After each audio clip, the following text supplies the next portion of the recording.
ಓಂ ಶ್ರೀಕಂಠೇಶ್ವರಾಯ ನಮಃ. ನಿತ್ಯಭಕ್ತಿ ಕಾರ್ಯಕ್ರಮಕ್ಕೆ ಸುಸ್ವಾಗತವನ್ನು ಕೋರುತ್ತಾ, ನಮಗೆ ಈಗಾಗಲೇ ಸಾಕಷ್ಟು ವಿಷಯಗಳನ್ನು ದೃಷ್ಟಿಯ ಬಗ್ಗೆ, ಮನುಷ್ಯನ ದೃಷ್ಟಿಯ ಬಗ್ಗೆ ಆಗ್ಬೋದು, ಕುಟುಂಬದ ದೃಷ್ಟಿ ಇರ್ಬೋದು, ವಸ್ತುಗಳಿಗೆ ದೃಷ್ಟಿ ಇರ್ಬೋದು, ವಾಹನಕ್ಕೆ ದೃಷ್ಟಿ ಇರ್ಬೋದು, ಪುಟ್ಟ ಮಕ್ಕಳಿಗೆ ದೃಷ್ಟಿ ಇರ್ಬೋದು.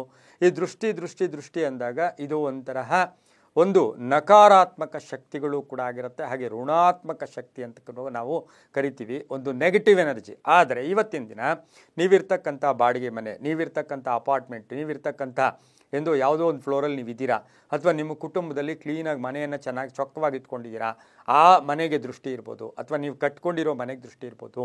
ಇವತ್ತಿನ ದಿನ ಮನೆಯ ದೃಷ್ಟಿ ವಿಚಾರವಾಗೂ ಕೂಡ ಸಾಕಷ್ಟು ಮಾತಾಡಿದ್ದೀವಿ. ಇವತ್ತಿನ ದಿನ ಏನಾಗುತ್ತೆ, ಮನೆಯಲ್ಲಿ ಒಳ್ಳೆಯ ಒಂದು ಧರ್ಮವಾಗಿ ನಡ್ಕೊಂಡು ಒಂದು ಪೂಜೆ ಪುನಸ್ಕಾರಗಳಿರ್ಬೋದು, ಆಚಾರ ವಿಚಾರಗಳಿರ್ಬೋದು, ನಿಮ್ಮ ಪದ್ಧತಿಗಳನ್ನು ನಡೆಸ್ಕೊಂಡು ಹೋಗ್ತಾ ಇರ್ತಕ್ಕಂಥ ಸಂದರ್ಭದಲ್ಲಿ ಕೆಟ್ಟ ಜನರ ದೃಷ್ಟಿ ಆ ಕುಟುಂಬದಲ್ಲಿ ಅನಾರೋಗ್ಯ ಇರ್ಬೋದು, ಹಣಕಾಸಿನ ವಿಚಾರದಲ್ಲಿರ್ಬೋದು, ಗಂಡ ಹೆಂಡತಿಯರ ಜಗಳ ಇರ್ಬೋದು, ಮಕ್ಕಳ ಅನಾರೋಗ್ಯ ಇರ್ಬೋದು, ಹಾಗೆಯೇ ಆದಾಯದಲ್ಲಿ ಎಲ್ಲೋ ಒಂಥರ ಇಳಿಕೆ ಆಗ್ತಕ್ಕಂಥದ್ದು ಎಲ್ಲವೂ ಕೂಡ ಆ ಮನೆಗೆ ದೃಷ್ಟಿ.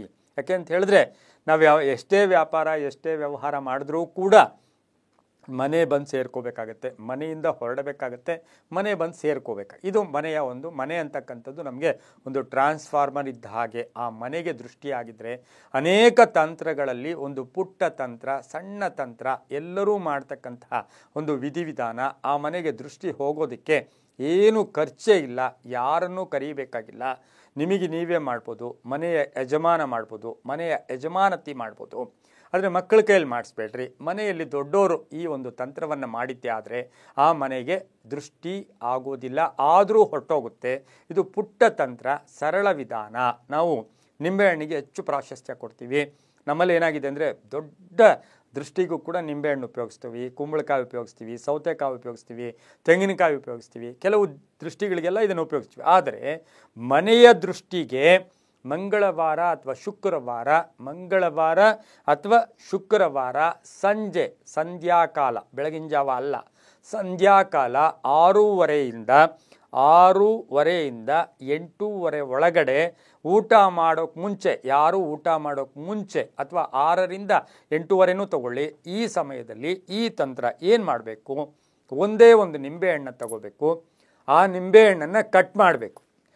ಅದನ್ನು ಅರ್ಧಕ್ಕೆ ಸೀಳಿದಾಗ 2 ಹೋಳಾಗತ್ತೆ.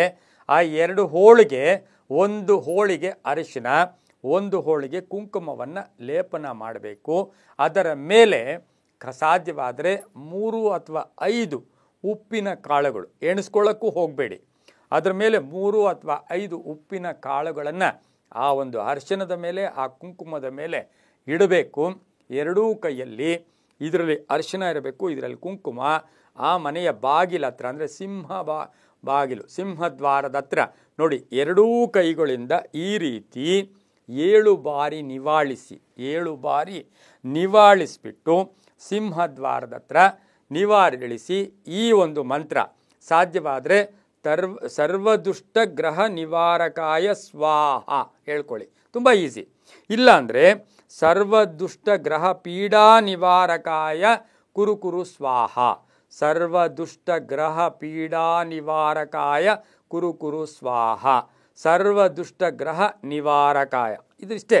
ಯಾಕೆಂದರೆ ಎಲ್ಲರೂ ಅದನ್ನು ಬೈಹಾಟ್ ಮಾಡ್ಕೊಳಕ್ಕಾಗಲ್ಲ. ಈ ರೀತಿ ತಗೊಂಡು 7 ಬಾರಿ ನಿವಾಳಿಸಿ, ಈ ಅರಿಶಿನ ಇರತಕ್ಕಂಥದ್ದನ್ನು ಈ ಕಡೆ, ಕುಂಕುಮ ಇರತಕ್ಕಂಥದ್ದನ್ನು ಈ ಬಾಗಿಲ ಹತ್ರ ಇಟ್ಬಿಟ್ಟು, ಅದು ರಾತ್ರಿ ಹೋಗ್ಬಿಟ್ಟು ನೀವು ಊಟ ಮಾಡಿ ಮನೆಯಲ್ಲಿ ಮಲ್ಕೊಂಬಿಡಿ. ಬೆಳಗಿನ ಜಾವ ಎದ್ದ ತಕ್ಷಣವೇ ಆ ಮನೆಯಿಂದ ಬರ್ತಾ ಇದ್ದ ಹಾಗೆಯೇ ಆ 2 ಹೋಳುಗಳನ್ನು ಕೈಯಲ್ಲಿ ಮುಟ್ಟಬೇಡಿ. ಅದನ್ನು ಕೈಯಲ್ಲಿ ಮುಟ್ಟದೆ ಒಂದು ಪೇಪರಲ್ಲಿ ತಗೊಂಡು, ಅದನ್ನು ಪೇಪರಲ್ಲಿ ತೊಗೊಂಡಾಗ ಪೇಪರಲ್ಲಿ ಇಟ್ಕೊಳ್ಳಿ, ಏನು ತೊಂದರೆ ಇಲ್ಲ. ಅದನ್ನು ಸುತ್ತಿಬಿಟ್ಟು ಎಲ್ಲಾದರೂ ಗಿಡದ ಕೆಳಗೆ, ಸಾಧ್ಯವಾದರೆ ನೀರಿಗೆ ಹಾಕಿದ್ರೆ ಭಾಳಷ್ಟು ಶುಭ. ಗಿಡದ ಕೆಳಗೆ ದೂರ ಆ ಕವರ್ ಹಾಗೇ ಬಿಸಾಡಿ. ಆದರೆ ಎಲ್ಲೂ ಕೂಡ ಕಸದವರಿಗೆ ಅವರಿಗೆ ಅದನ್ನು ಕೊಡಬೇಡಿ. ಇದರಿಂದ ಏನಾಗುತ್ತೆ, ಮಂಗಳವಾರ ಮತ್ತು ಶುಕ್ರವಾರ ಮಾಡಿದ್ದೆ ಆದರೆ ಮನೆಯ ದೃಷ್ಟಿ ಪರಿಪೂರ್ಣವಾಗಿ ಹೋಗುತ್ತೆ. ಒಂದು ಹೋಮ ಮಾಡಿದ ಫಲ ಕೂಡ ಸಿಗುತ್ತೆ, ಒಂದು ಒಳ್ಳೆಯ ಕಾರ್ಯ ಮಾಡಿದ ಫಲ ಕೂಡ ಸಿಗುತ್ತೆ ಅಂತ ಹೇಳ್ತಾ, ಮಂಗಳವಾರ ಶುಕ್ರವಾರ ಈ ರೀತಿ ಎಷ್ಟು ದಿನ ಮಾಡಬೇಕು, ನೀವು ಒಂದು ಮಂಗಳವಾರ, ಒಂದು ಶುಕ್ರವಾರ, ಒಂದು ಮಂಗಳವಾರ, ಮುಗೀತು. 3 ದಿನ ಮಾಡಿಕೊಳ್ಳಿ ಅಂತ ಹೇಳ್ತಾ, ಎಲ್ಲವೂ ಕೂಡ ನಂಬಿಕೆಯ ಆಧಾರದಲ್ಲಿ ಅಂತ ಹೇಳ್ತಾ, ಸರ್ವೇ ಜನ ಸುಖಿನೋ ಭವಂತು. ಸಮಸ್ತ ಸನ್ಮಂಗಳಾನಿ ಭವಂತು.